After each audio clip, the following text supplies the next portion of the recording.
मंडळी, आज घरचाच मसाला वापरून बनवला आहे कलेजी पेटा फ्राय. पाव किलो कलेजी पेटा बारीक कट करून घेतला. त्यात अर्ध्या लिंबाचा रस, आलं लसूण मिरचीची पेस्ट, हिंग, हळद, 2 चमचा आगरी मसाला, अर्धा चमचा मीठ घातलं. छान मॅरिनेट करून अर्धा तास झाकून ठेवलं.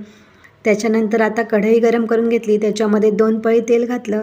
खडे मसाले तुमच्याकडे जेवढे आहेत तेवढे घाला. त्याच्यानंतर जिरं घातलं. जिरं फुलून आलं.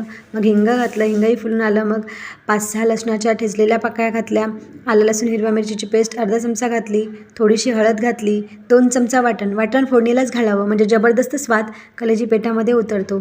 त्याच्यानंतर कलेजी पेटा असा घालून घेतला. छान असं मिक्स करून आता अजिबात पाणी न घालता वाफेवर 10 मिनटं शिजून घेतलं. व्यवस्थित असं शिजून आलं बघा तेल सुटेपर्यंत. त्याच्यानंतरच टोमॅटो घातला आहे. एक बारीक टोमॅटो कट करून घेतलेला तो घातला. त्याच्यानंतर परत 5 मिनटं शिजून घेतलं. मग 1 चमचा बारीक मीठ घातलं. मीठ आधीही घातलेलं आहे, हे लक्षात असावं. आता घातला 1 चमचा गरम मसाला. ऑलमोस्ट रेडी झालेला आहे आपला कलेजी पेटा. जबरदस्त लागला होता मंडळी.